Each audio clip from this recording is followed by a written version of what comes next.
Dunyoga tahdid selayotgan Wuhan koronavirusi Xitoy irqiy qirg'inchiligi elib berayotgan Sharqi Turkistondagi Uyg'urlarni ilojisiz ahvolga tushirib qo'ydi.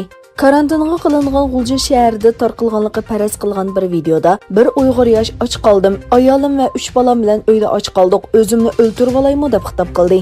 Urumchidan qolsa Wuhan virusi bilan yuqumlanganlar soni eng ko'p bo'lgan G'ulji shahri karantinga ilingan bo'lib, Erkin Osiyo radiosining ziyoratlaridan ma'lum bo'lishicha, uydan chiqish cheklangan bo'lg'achqa Xitoy doiralari nurg'un uylarning darvozasini pechatlab etgan. Kuzatuvchilar Xitoyning Sharqi Turkistonda virusni bahona qilib Uyg'urlarning uylarini pechatlab, ularni ochliqqa mahkum qilganligini va ochliq yetishmaslikdan kelib chiqadigan oqibatning texmi vahimalik ekanligini ta'kidladi.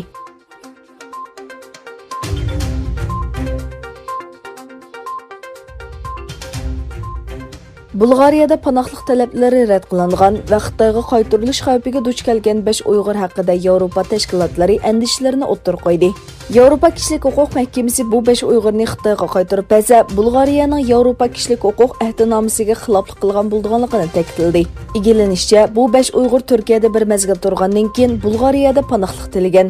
Lekin Bulgariya doiralari Xitoyda diniy va milliy sabablik zulmga uchirganligi haqida uchur yo'qligini bahona qilib, 2017-yil 12-oyda ularning iltimosini rad qilgan. Uyg'ur tashkilotlari bilan birga Yevropa parlamentining parlament a'zolari va xalqaro kechirim tashkiloti bu Uyg'urlarning talablarining rad qilinganligiga norozilik bildirdi. Ularning Xitoyga qaytarilsa qamalish va qiyin qissaga uchrash hatto o'lim xavfiga duch kelganligini ta'kidladi. Bu 5 Uyg'ur navbatda Bulgariya doiralarining qarorini kutmoqda.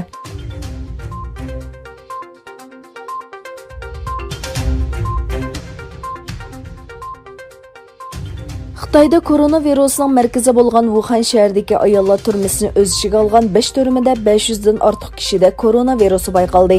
Shandong o'lkasining Jinan shahridagi bir turmada turma xodimlarini o'z ichiga olgan 207 kishida koronavirusi bayqaldi. Zhejiang o'lkasidagi bir turmada 34 kishida virus bayqaldi. Wuhan shaharlik ayollar turmasida ahvol eng og'ir bo'lib, 231 kishi virus bilan yuqumlangan. Şunun bilan birga Xitoy Sayya komitetining xabar qilishicha, koronavirusi bilan o'lganlar soni 2238 ga yetgan bo'lib, yuqumlanuvchilar soni 75 mingdan oshgan. Xitoyning Sichuan o'lkasining Chengdu shahrida bir er kishi doktorxonadan chiqqandan keyin yana qaytadan virus bilan yuqumlanganligi bayqaldi. Doirlar bu kishining qaytadan davolanganligini, boshqa rayonlarda ham o'xshash ahvolning ko'rilganligini bildirdi. Yana bir tarafdan muhojiratga Uyg'urlar Sharqi Turkistonda millionlagan Uyg'ur qamalgan, sahiya va tozliq sharoiti intay nachar bo'lgan yig'ilish lagerlarida virus tarqalish xavfidan andish qilmoqda.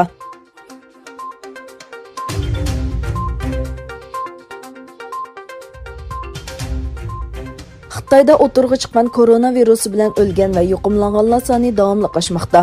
Virus tahdidi G20 yig'inining kun tartibidan o'rin oldi. Yaponiya Markaziy bankisining boshlig'i Koroday Saudiya Arabistonda ichildigan 20 davlat guruhi moliya ministrlari yig'inida koronavirusning asosli yig'in temasi bo'lganligini bildirdi. Yana bir tarafdan Eron Sayya ministrligi Eronda koronavirusi bilan yuqumlanganlar sonining 18 ga, o'lganlar sonining 5 ga yetganligini e'lon qildi. Livan Sayya ministrligi bo'lsa, Erondan kelgan bir yo'lchida yangi tipli koronavirusi bayqalganligini e'lon qildi. Amerika va Italiyada mo yuqumlanuvchilar soni oshdi.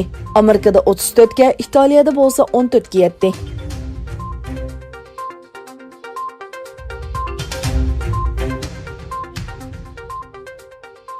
Yevropa ittifoqiga a'zo 27 davlatning rahbarlari ittifoqining kelgusidagi xomchot va chiqimlarini muzokara qilish uchun Bryusselda o'tkazilgan yig'inda kelishim hosil qila olmadi.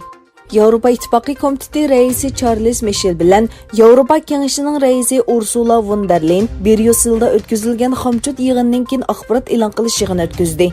Michel xomchot masalasida kelishim hosil qilish uchun texnik ko'p vaqt ehtiyoji borligini, xomchotning muzokara qilish qiyin bo'lgan bir tema ekanligini bildirdi va Yevropa İttifoqining xomchoti haqida bir kelishim hosil qila olmadik dedi.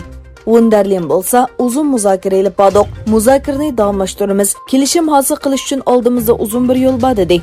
U raqamlik islohot, iqlim o'zgarish va Angliyaning Yevropa ittifoqidan ayrilishi qatorliqlarga qarshi kuchli bir xomchotga ehtiyoj borligini ta'kidladi.